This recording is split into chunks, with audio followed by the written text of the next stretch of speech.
Hello and welcome to this edition of Minstrels on the Block, where we bring you the finest singer-songwriters in the Valley area. You may remember Jim Patrick from episode number 2. He was one of our guinea pigs. So we're having him back again for his real episode. Jim, great to have you back on the show. How you doing, man? Oh, I'm doing very good, Brian. Well, tell me about yourself. Where were you born? Where was I born? Oh, my. I was born at a very early age.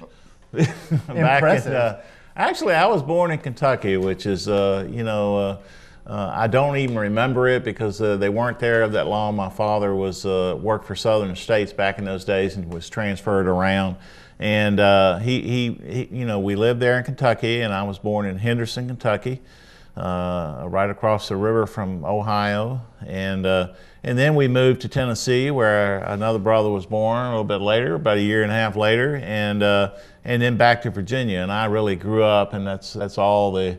All that I remember is growing up in Virginia and being there until 1998 when we came to Columbus, Georgia for work. So very cool. Now, tell me about your parents. And you said your dad worked for Southern States. What is that? It was kind of like well, they sold everything from appliances to yard stuff like fertilizers and seeds, and so it was. They're still around, I think, but you don't see many Southern States stores around except maybe in smaller towns and things like that. But he did that for many years, and then when he went back to Virginia, he sold cars. He sold cars for almost all that my life that I can remember. Sold cars, and it used to be kind of cool. We'd go down to the car place at night when he was working and sit around and do our homework and wait till he closed up and then go home. So very cool. What'd your mom do? She was a teacher, actually. She was a school teacher in middle school from the time I was about in the 5th grade until she retired. She was a school teacher for a while, I guess, before some of us were born, and then stopped when you got 5 kids. I guess that's too many to keep up with and teach school too. But once we all got to school and got settled, she went back to teaching and did that and retired up in Virginia. So nice. She instilled in us a lot about history and a lot about learning and all those things. And very cool. Matter of fact, we were just up in Virginia about 3 weeks ago for her 90th birthday party. Wow! So big bash up there. Played a lot of music. Took all the stuff up there, and cousins and brothers and all that stuff played. We did about 2 hours worth of music up there. Very cool. Now, were your parents, your mom and dad, did you come from a musical family? Mama played the piano, and she made me take piano lessons when I was probably about 12, and I just absolutely hated it and wanted to be outside playing ball and doing stuff, and I would have to practice and go to lessons. Of course, as you get older, you regret. I took about 4 years, and now I play more by ear on the piano than I do with music, but I regret not having learned to really play well. Yeah. And Daddy played guitar. He played the spoons, which you don't see very much anymore. You've seen me play the spoons around at the places. It's an easy instrument to carry around. I think that's what really got me instilled in music. Daddy would have some of his buddies just come over to the house, and they would play bluegrass, and they would play the country music of the day. There might be 6 or 8 guys just sitting there, and I used to just sit over against the wall, on the floor, and just listen and listen and listen to these guys play. Wow. So I think that's where it got it. My grandfather too was a musician. Cool. I never got to hear him. He died when I was about 4 years old, or if I heard him, I certainly don't remember it. But he played a violin and a banjo, and wow. I'm not sure about the guitar or something, but we have a picture of him out in a field with the violin. Nice. Which one of the songs that we're going to do today that I co-wrote with Ricky, who's in the studio today, Ricky L. Gooden over Hi, here. Ricky. And he's come out to sort of see what this is all about. And but we co-wrote a little song that we're going to do, and as we were working on it, it got to be where it was more and more reminding me of someone like my grandfather, who was a church-going, Sunday school teaching man, and but who loved his music. So we'll be doing that later on for you. And so yeah, I guess all my cousins, my uncles, almost all my uncles on my daddy's side played music. My cousins play. One of my cousins was actually the one who showed me the first 2 chords I ever learned when I was probably about 14 years old, and I'm, what, 28 now, so if you believe that. 28's a little old there. I'm sure you thought I was younger. Oh, yeah, sure. Yeah. Now, going in that same area, what clicked for you? What was it that you decided, I want to play music myself?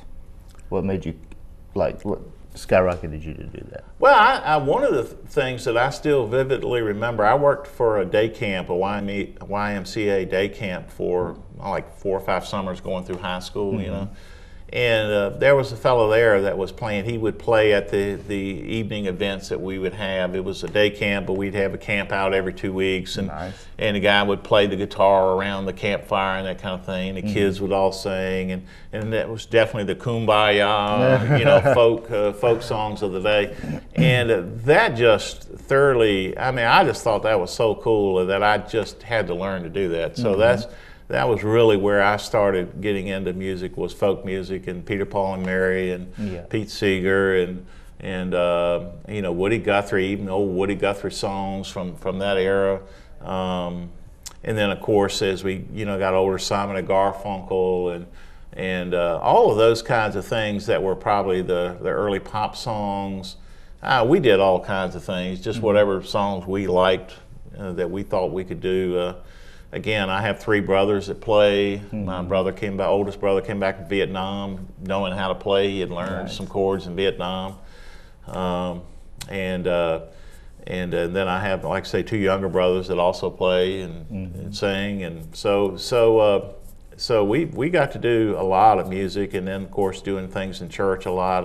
Was pretty active and doing things in church, and and then we had our own little Christian folk group back in the early 70s, and we traveled all over Virginia and Delaware and Maryland for a couple of years, playing almost every weekend, 2 or 3 gigs every weekend, churches and coffee houses and colleges, and just all kinds of events. So tell me a little bit about your learning to play, because like we've played together before. You play very well, and I know you said that you play like piano by ear these days, but tell me a little bit about your, say the guitar. A little bit about your education on that. Well, I don't think I've ever had a paid lesson in my life on guitar.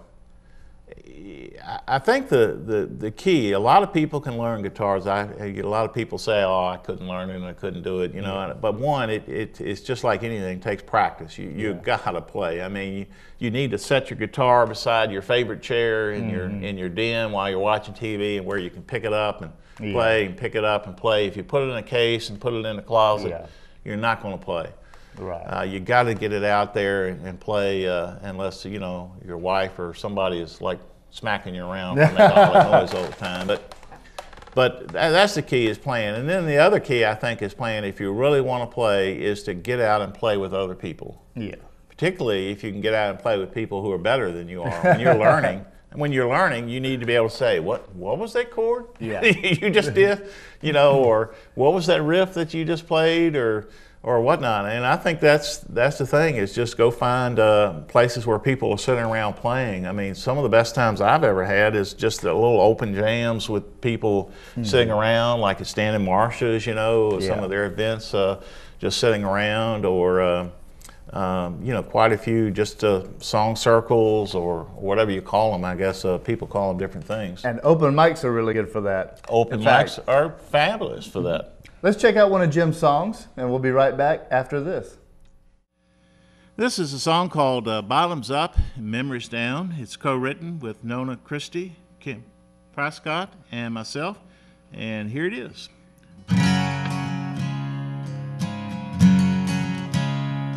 He met Beth North Macon, Sue in Birmingham, there was Mandy in Vicksburg, in Atlanta, Leanne.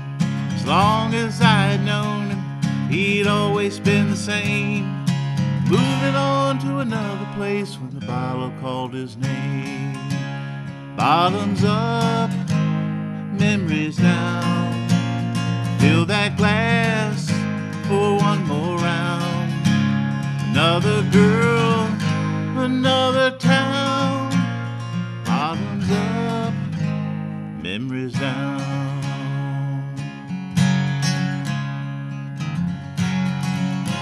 He met her rocking down in Jackson at the Red Oak Cafe.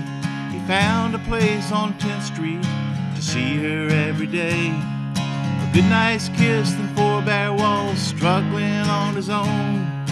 Until the night the bottle won and he left her alone. Bottoms up, memories down.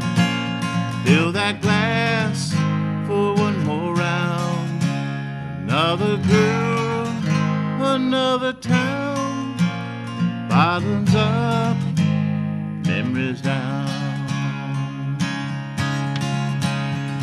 I drove him back to Jackson. He'd been sober for a while, but she didn't wait for him to say her wedding vows. I found him in a bar, staring at a shot. He lifted up the glass and slowly poured it out. Bottoms up, memories down. It wasn't her, but he found the right girl, the right town. Bottoms up, memories down. Bottoms up, memories down.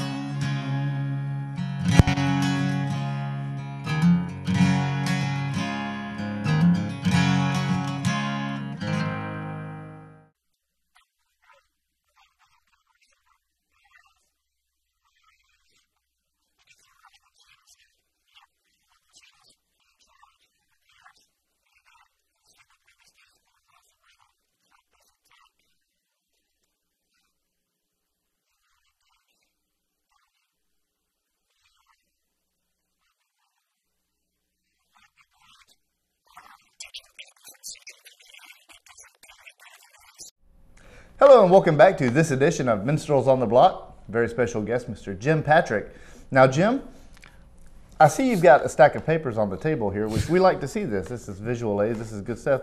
This is a segment where we talk about your current events leading up to. Tell me a little bit about what you've got going on these days. Well, actually, it's kind of been a busy time. I told you, well, you knew I'd gone up to New York to work. I did a consulting job up there for about almost 6 months up in western New York in Buffalo.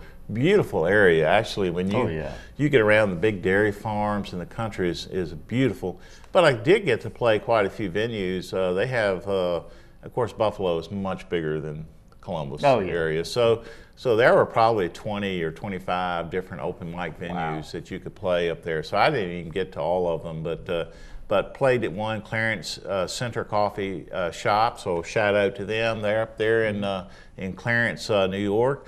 We played in Lewiston, New York, and actually they filmed their show very similar to what you're doing here for a local local cable show, which I never saw, but supposedly I was on that. And on the Big Apple. Yeah. And I'll tell you, the folks were just as receptive as nice. I was a little leery of playing in New York. I mean, what kind of reception would you get with some of the country songs and stuff that we got? Yeah. But the folks were just as nice and as pleasant, and there were many good musicians, and they didn't do as much original music as I think we do down here. But they did do some, and they were real receptive to mine, and so I really had a good time. I played at least one place a week, and sometimes 2 places a week, and just got out. And of course, it's like 20 degrees and snow, and and going places. It was very different. but it was pretty cool. Here lately, we just started hosting a new event, a new songwriters event, which I wanted to mention, Columbus Unplugged. It's Opelika has started an event called Opelika Unplugged, and they have a venue there now down at the event center down in Opelika where they feature songwriters in a listening room environment. And they do a songwriter round format. And we like that so much, we said we'll do something as well. And so at Iron Bank Coffee Shop now, we're doing 2 events a month on the 3rd Saturday of each month and then the 4th Tuesday of each month. So for example, on the 20th, we have John McGee from Noonan, Georgia. We have Rebecca Walker-Jones, who hosts Opelika Unplugged, is coming to sing, as well as Ben Braswell. I don't know if y'all have been on the show or not. If you don't, all of these are good folks. You should probably line up on your show. Very cool. But he's from LaGrange, Georgia, and is an up-and-coming young country artist. So we're looking forward to having all of those. Nice. And then on the Tuesday, the 23rd, we'll also have we have 6 artists coming in. Some here locally and some regionally. So we hope to bring in regional and local artists and do a songwriters format in a listening room environment. Nice. to give the songwriter an opportunity to really share their songs with an audience that wants to listen, and so we're hoping that's going to go well. And actually, there's some talk of other unplugged events. Other people are interested. Someone in Birmingham, I believe, and someone in Noonan. So maybe this will catch on. And it's kind of an Eddie's Attic type thing, but unplugged. Right, exactly. So we're doing that. Recently, I went down to Weogufka, Alabama. Wasn't easy to find. I ended up on some dirt road somewhere and completely lost and had to backtrack, but I found it. And they had a songwriters event down there with some fabulous songwriters. And they had Troy Jones, who is a pro writer from Nashville, who was there, who's had a #1 hit. I don't remember what it is at the moment, but they had the songwriters performing, and I got to do a song there, as well as and then, like I said, they had all the different ones playing. I went out to the Frog Festival this past weekend, out in Summerton, Alabama, near Jasper, kind of northwest of Birmingham, and knew some songwriters from that area, and they were doing a songwriters event at the festival. And that was pretty cool, called the Frog Festival, and I don't know why that is. I still need to find out why they call it that. But that was pretty cool. That's so I went out and I got to do a couple of songs out there. I'm playing Lumpkin, Georgia for a festival on the 20th, which you actually had referred folks to call on them, so I'm going to play that. Take some friends too. I think they need a lot of people. yeah. So I think I'm looking forward to that. I've got 2 events in January. We're going to be playing the Carrollton. There's a Carrollton event up in Carrollton, Georgia, which is another songwriters event in January, and then I'll do Opelika Unplugged as well in January the 5th, I think it is. So busy man. And I'm recording a CD, actually. Tell me about that. Yeah, I'm actually working with Justin Ballou, who I know you've had on the show before. Yeah. Justin, one of the fantastic musicians, as well as recording engineer, probably in the area. Much sought after, I know, by many people to work on their projects. But he's working with me, and we've got 4 songs down, recorded already, and going to do 4 more. And then I hope to actually have a nice CD. You've always had nice CDs to offer when you play, and I've never had one. So I'm going to, for once in my life, I think I'm going to try to have a nice CD that that I can probably give away most of the time. I won't get rich off of it, but still, it'd be nice to get some of my songs done in a very nice. Getting it out there is the first step. Yeah, so I'm looking forward to that. A couple of songs I'll be doing today will be on that CD. Very cool. And so hopefully in another month or 2, working with Justin is you have to take him when you can get him, I guess, and. Obviously, he has a full-time job as well as doing the recording and playing and so many things that he does. So Excellent. Well, I'll tell you what, Jim. Let's have another listen, have a listen at another one of your songs, and we'll be right back after this. Okay. Now, this song is called Memories of Home, and it's co-written with Kim Prescott, Memories of Home.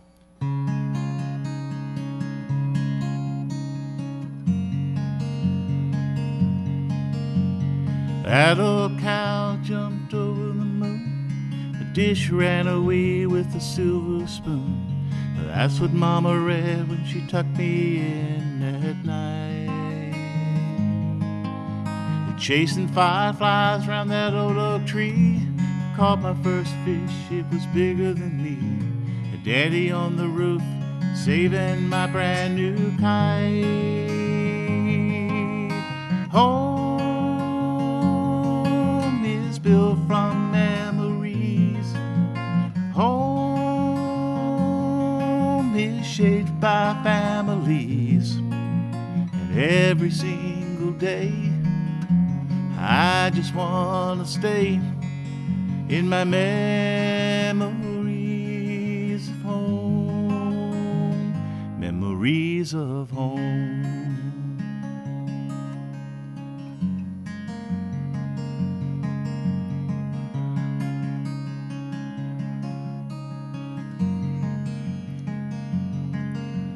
Sneaking moonshine from my grandpa's stash. When he got home, I was smashed. A trip out to the woodshed set me straight. Daddy gave me the keys to my first Ford truck. Becky was surprised when I picked her up. Mama waited up all those times I came in late. Home is built from memories. Home is shaped by families. And every single day I just want to stay in my memories of home. These childhood memories come back to me when I walk through my front door and see Becky's reading Adam those old nursery rhymes that Mama used to read once upon a time. And home is built from memories. A home is shaped by families. And every single day I just want to stay in my memories of home. Memories of home.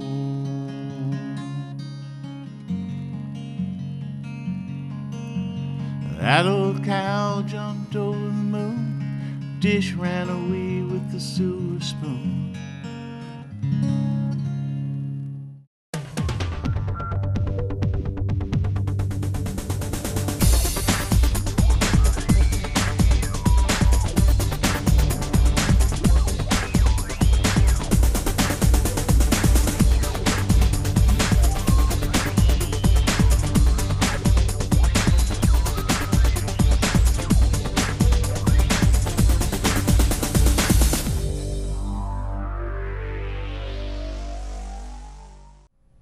Hello and welcome back to this edition of Minstrels on the Block. Special guest, Mr. Jim Patrick. So Jim, this is the section of the show where we pimp stuff. We like pimping stuff here on Minstrels on the Block. So we got the promotional stuff, so whatever you want people to know about.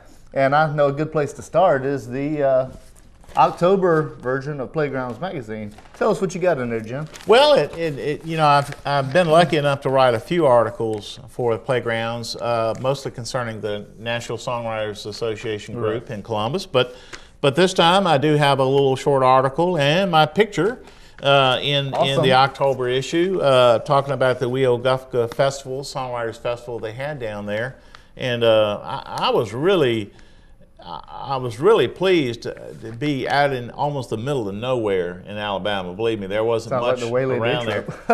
and the quality of the songwriters and the musicians was fabulous. Yeah. I mean, it was a real treat. There's a fellow down there named Frankie Lackey who's played the Bluebird in Nashville quite a few times, writes some fabulous songs. And they just had a good group of songwriters, and it was a great little event, and they're hoping, I think, to make it an annual event. So take a moment and pick up a copy of Playgrounds, because there's lots of information about what's happening in the Chattahoochee area, as well as my article on Wheel Gufka, which is taking me a while to learn how to pronounce. Yeah. Not saying that 5 times fast. Yeah. And of course, I'd certainly like to promote NSAI, because we do have a local chapter. The local chapter is there to help you learn and about writing songs. We're meeting currently at the Iron Bank Coffee House there on the corner of 11th and Broadway on the second Tuesdays of each month, 7 o'clock. And of course, that forum is there to really help you learn your songs, learn how to improve your songs, maybe get ideas for when you're stuck on a song. I don't know that folks always realize there's a creative part to songwriting and there's a craft part of songwriting. And there are a lot of folks who are creative and come up with ideas, but then they don't know how to craft a song to make it a good song. And you either got to have the experience or some mentoring, or like I say, avail yourself of something. And NSAI International is an opportunity to where you can actually submit songs. If you're a member of the national group, you can submit songs and get pro evaluations back. You can submit 12 a year, and you can actually even go up to Nashville and get one-on-one mentoring, 2 sessions for the cost of their membership fee. But regardless of whether you're a member of that or not, we have a local chapter, and as you know, NSI has sponsored a lot of events. It has. In the last 4 or 5 years that I know that I've been involved, and we keep looking for ways to provide venues or events or things like that for songwriters to show off, their music, because, as y'all all know, it's a very tough business to get into, and certainly to make money at. So a lot of us do it because we love to do it. Yeah. And that has to be the first thing with music. You've got to love it. You've got to, because like I say, it's very hard to be the George Straits of the world or the Steve Seskins of the world who can write 7 #1 hits. And we don't all get to do that, but those kind of things. And then, so I think that's the biggest thing I'd certainly like to encourage people, is to come out and meet with others. The other thing is networking with folks and finding co-writing. If you've never co-written with anyone, you will be amazed at the process. You'll be amazed sometimes at the creativity. I mean, I think when you find the right folks to work with, and I've enjoyed, Ricky and I have just started working together on some songs. We've done one, which I'll do today. We're working on a second one. Got an idea for a third one already sort of on the table. I'm working on a couple of songs with Nona Christie and Kim Prescott, who are the coordinators for the NSI. And we have one song that we really think may do very well, and we're going to actually try to get someone to demo it for it that sounds a lot better than me. And it's actually a duet written for male-female voices. So we're going to actually enter that in the NSAI Country Music Contest that's coming up at the end of October. So that's a big deal. I mean, you can win some mentoring sessions with Little Richie, as well as recording time. So there's some big deal in there. I don't expect to win anything, but we're going to enter it with a couple of songs, and who knows? So now, where can people find you online? I know you have a couple of places we need to get pimped out there real quick. Yeah, I'm at, my website is at goldenstringsmusic.com. So that's all one word, goldenstringsmusic.com. I'm, of course, on Facebook. If you're a musician in in the Columbus area and are interested in playing Columbus Unplugged, I mean, I already have a list of well over 100 people just Wow. from people we know. I mean, It's a whole another season of Minstrels on the Block. Yeah. Well, I'll tell you, if you guys are interested in coming out and filming one time, maybe we need to arrange that. But I'm on Facebook, Jim Patrick, so I think you can find me without too much trouble. And like I say, we're already booking into next year to try to get, both local and regional folks around. We're trying to bring in folks from the region, because a lot of us have all heard each other so much. Yeah. Is try to get exposure to some new songwriters and some different types of music. And first event we had Katie Martin, who the only reason I knew of her was because she had appeared on Minstrels on the Block, and she was a lot of fun, and had some great blues kind of music, I guess, and so she was a lot of fun, and so we're having both local and regional folks, and so certainly get in touch with me. We would love to add your name to the list and ultimately schedule get probably every songwriter we can. And if we can bring folks down from Nashville or Birmingham or wherever, Noonan, and we're already reaching out and tapping. That's why I'm trying to get around to some festivals and things and meet people and hear some new songwriters. Very cool. Now we're gonna have to close here, but I do have one question that is probably the most important question of the show that we're gonna lead out on, and that is Elvis or the Beatles. I don't know. I'm liable to get shot. He's torn. No, actually, I was never a big fan of either growing up. Again, I know I'm going to probably get shot here or something before I leave the building. But I was more into the folk and the James Taylor and more into that than I was anything. It wasn't really. It took some years. And it's just like the old country stuff, man. I couldn't stand the old stuff. But as I got older, man, you start listening to that stuff and playing it. Oh, it's great. And the same thing with Elvis and with the Beatles. It took some years for me, I think, just to say, yeah, that's, I have a whole different kind of view of it. Mm-hmm. But back then, I was so into playing folk and all that kind of stuff. I just, I just wasn't into either one. But not to take away from their ability or their, they. Who do you really like? Folk-wise. Oh, folk-wise? Yeah. Probably, I love Peter, Paul, and Mary. I mean, because of the harmony. I love hearing harmony in music, and the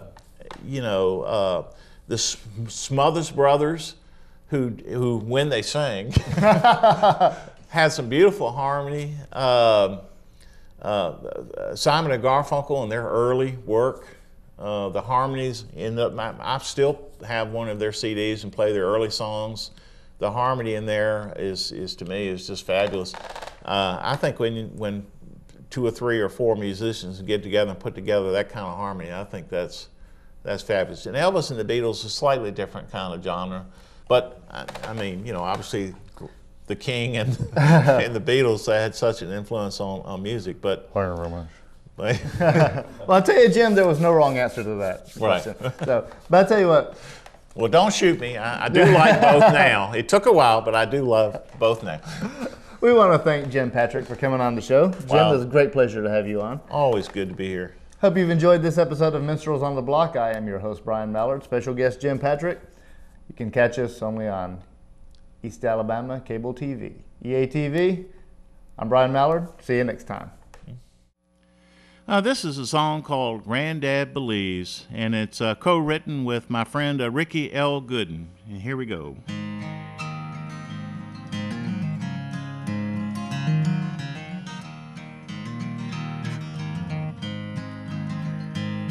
His wife was with Jesus. She died in '94. And the mortgage is paid, he don't know a thing. When the rooster crows, he gets up to do his chores.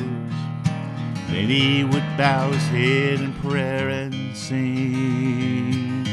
Granddad was a farmer, picking hymns on guitar. In church on Sunday, then back in the barn. He didn't have no worries, not like you and me, just an old country farmer playing his hymns, 'cause he believed. He lived in a shotgun house on 12 acres of land, with a big oak tree and a swing in the front yard. A rusted, broke-down tractor that's seen better days, yet he played guitar with hands old and scarred. Granddad was a farmer, picking hymns on guitar. In church on Sunday, then back in the barn. He didn't have no worries, not like you and me, just an old country farmer playing his hymns, 'cause he believed. We found him by the swing, with a guitar by his side. Now Granddad's playing and singing with the angels and his bride. Granddad was a farmer, picking hymns on guitar, way up in heaven with his favorite gospel stars. He ain't got no worries, not like you and me, just an old country farmer playing his hymns, playing his hymns, playing his hymns on a hill far away.